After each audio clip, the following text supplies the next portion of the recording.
시편 115편 9절에서 18절 말씀 보겠습니다. 이스라엘아, 여호와를 의지하라. 그는 너희의 도움이시오 너희의 방패시로다. 아론의 집이여, 여호와를 의지하라. 그는 너희의 도움이시오 너희의 방패시로다. 여호와를 경외하는 자들아, 너희는 여호와를 의지하라. 그는 너희의 도움이시오 너희의 방패시로다. 여호와께서 우리를 생각하사 복을 주시되 이스라엘 집에도 복을 주시고 아론의 집에도 복을 주시며 높은 사람이나 낮은 사람을 막론하고 여호와를 경외하는 자들에게 복을 주시리로다. 여호와께서 너희를 곧 너희와 너희의 자손을 더욱 번창하게 하시기를 원하노라. 너희는 천지를 지으신 여호와께 복을 받는 자로다. 하늘은 여호와의 하늘이라도 땅은 사람에게 주셨도다. 죽은 자들은 여호와를 찬양하지 못하나니 적막한 데로 내려가는 자들은 아무도 찬양하지 못하리로다. 우리는 이제부터 영원까지 여호와를 송축하리로다. 할렐루야. 아멘. 서로 인사 나누실까요? 사랑합니다. 반갑습니다.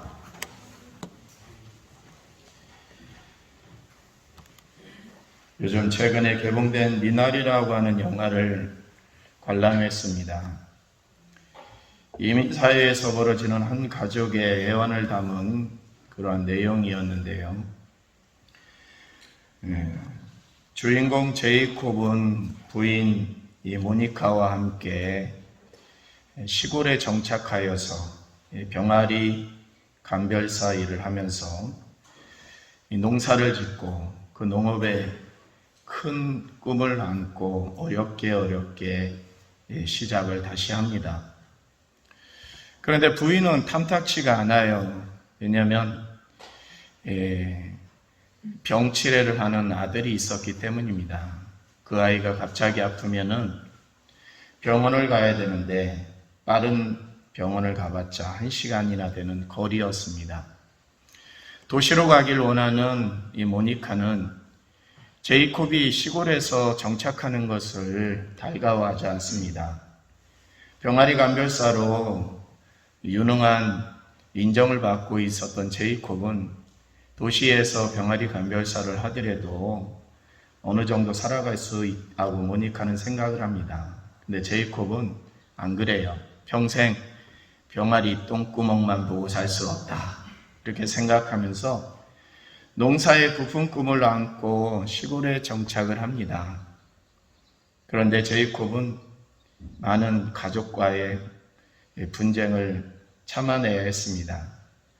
자기가 이루고자 하는 꿈에 가족들은 많은 의구심을 품었던 겁니다. 결국 우여곡절 끝에 결국 가족의 화해를 하고 그 땅에서의 미나리처럼 어디나 정착하는 미나리처럼 잘 터전을 잡고 살아간다라고 하는 마지막 장면을 보고 나왔습니다.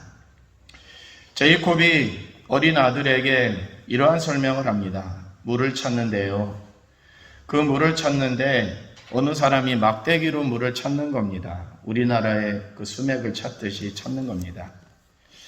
과학적이지 못한 그 방법을 가지고 물을 찾기에 마다하지 않고 비싼 돈을 주지 않고 자기의 지식과 머리로서 좀 저지대에 습한 곳에 우물을 파려고 합니다. 그러면서 그 아들에게 이야기합니다. 아들아, 사람은 머리를 써야 된다. 머리를 써가지고 살아가야 된다.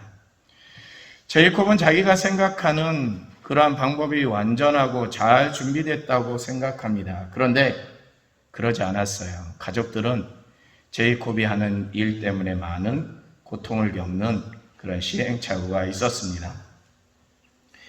무슨 일을 하든지 머리를 쓰는 것 중요합니다. 또 계획을 잘 짜고 잘 준비하고 열심히 실행하는 것 물론 중요합니다.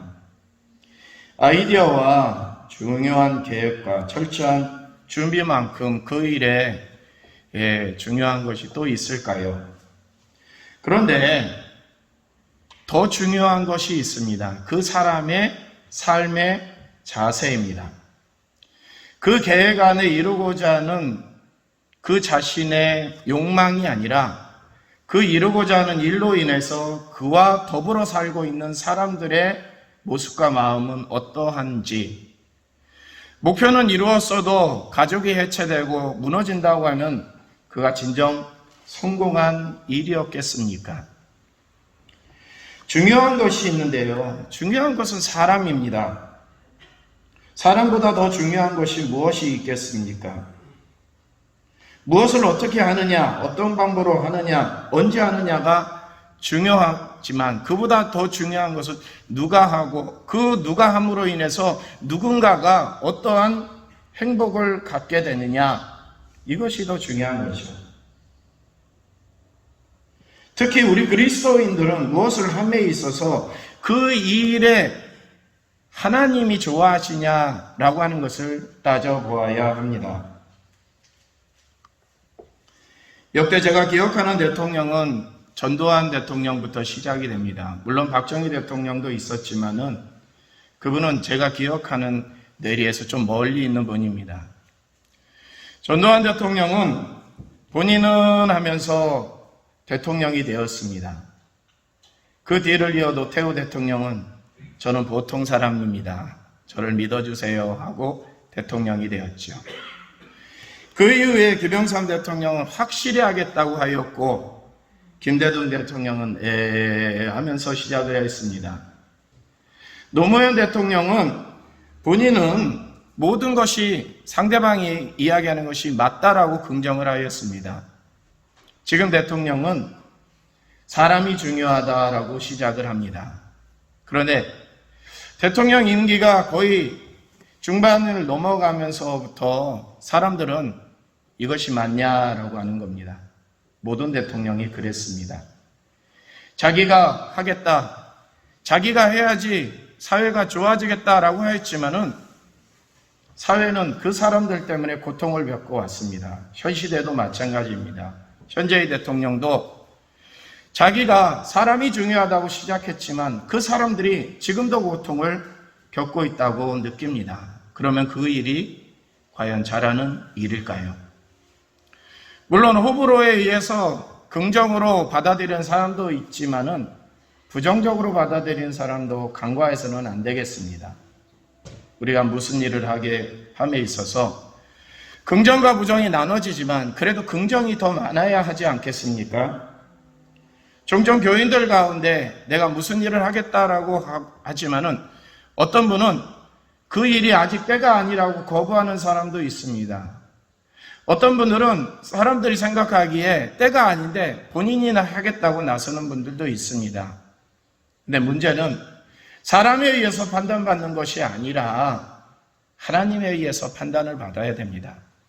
사람에 의해서 인정받는 것이 아니라 하나님께 인정받는 사명자가 되어야 하는 것입니다. 그렇기 때문에 사명자들은 되기 전도 중요하지만 되고 나서도 끊임없이 내가 하나님께 지금 인정받고 있는가라고 하는 것을 끊임없이 반복하여서 자기를 성찰할 수 있어야 합니다. 오늘 본문에 있는 말씀 16절에 보면은 하늘은 여호와의 하늘이라도 땅은 인생에게 주었도다라고 하였습니다. 쉽게 말해서 땅은 사람이 관리하도록 주셨다라고 하는 겁니다. 사람에게 이 땅의 모든 문제가 달려있다는 것입니다. 물론 하나님이 그에게 땅을 관리하라고 주셨지만은 주인은 하나님이시지만 관리자는 우리라고 하는 겁니다. 근데 우리가 관리를 잘 못하면은 땅이 고통을 받는다는 거죠. 사람이 고통을 받는다는 겁니다. 하나님 앞에 온전해진 사람이 아닌 그 관리자가 있을 때 그 주변은 고통받게 되어 있는 겁니다. 그러므로 먼저 그 자신이 하나님께 드려져야 합니다. 사람의 방법이나 사람의 생각과 사람의 아이디어가 아닌 하나님께 인정받는 것이 최우선이어야 한다는 겁니다. 사랑하는 성도 여러분, 하나님은 하나님이 쓰실 사람을 찾고 계십니다. 하나님은 어떤 사람을 찾으실까요? 성경을 기준으로 보면 거룩한 사람을 찾으세요. 거룩하다. 참 어려운 문제지요. 그러나 하나님은 내가 거룩하니 너희가 거룩해야 된다라고 하는 겁니다. 우리 모두가 거룩해야 되는데 특히 거룩한 사람이 우리 모두의 지도자가 되어야 하는 겁니다. 사랑하라고 예수님이 누누이 말씀합니다. 우리 모두가 사랑하는 사람이어야 되는데 대표자들은 사랑의 아이콘이어야 합니다.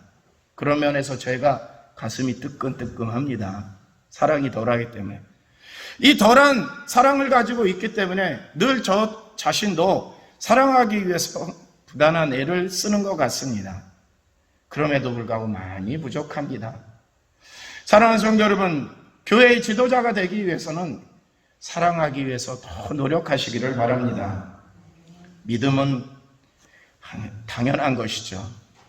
우리가 하나님을 바라보는 믿음이 돈독해야 됩니다. 근데 지도자가 되기 위해서는 남들보다 뛰어난 믿음을 가지고 있어야 됩니다. 저분의 믿음을 본받아야 되겠다. 저분을 따라가야 되겠다. 저분처럼 내가 한번 고스란히 따라해보자. 그럼 나도 저분과 같은 믿음에 이르겠지. 이러한 기준이 되어야 됩니다. 지도자가 되기 위해서는 세상의 지도자가 아니라 교회의 지도자가 되기 위해서는 그러한 믿음이 준비되어야 합니다. 신실해야 되겠죠. 신실한 것은 변하지 않는 겁니다. 한결같은 겁니다. 어제는 웃고 오늘은 화낸다. 이거는 신실에 가깝지 못합니다. 신실하다는 것은 언제나 한결같은 겁니다. 고난과 고통이 오던 즐거움과 감사가 넘치던 언제나 그 자리에 그 순간 그곳에서 하나님을 찬양하고 예배하고 기쁨으로 하나님께 나아가는 모습, 이것이 바로 신실한 모습입니다. 하나님은 이러한 일꾼을 찾으십니다. 우리는 오늘 한 표 한 표를 행사할 겁니다. 그런데 인간적인 마음으로 한 표 한 표를 행사하기도 하는 것은 당연하지만 그 한 표를 행사하기 전에 하나님이 이 사람을 택하셨을까? 하나님이 이 사람을, 물론 지금은 준비 안 된 사람일 수도 있습니다. 그런데 하나님이 이분을 통해서 우리 교회를 역사하실까? 우리 교회를 저 세상에 내놓았을 때 하나님은 이 사람을 통해서 영광을 취하실까? 곰곰이 생각하시고 한 표를 행사하시길 바랍니다. 또 그중에는 어떤 분들은 내가 선택되더라도 나는 그 직을 감당하지 못할 거라 생각하는 분들도 있을 겁니다. 그런데 그 결정을 완전히 하기 전에 정말 하나님이 나의 이 직을 주신 걸까? 내가 받아들이고 안 받아들이고를 내 인간적인 생각으로 하는 것일까? 하나님은 사람을 통해서 역사하십니다. 한 사람 한 사람을 통해서 표를 던졌다고 하면은 그것은 바로 하나님의 뜻인 줄로 받아들이시기를 바랍니다. 사랑하는 성도 여러분, 우리 장로님이 오늘 기도한 것처럼 선출의 그 순간은 우리 교회의 축제 기간입니다. 즐겁고 새로운 일꾼을 선택하고 새로운 지도자를 세우는 그러한 첫걸음입니다. 그런데 이 시기에 반드시 상처받는 분이 계십니다. 교만한 자가 생기기도 하고 상처받는 자가 생기기도 합니다.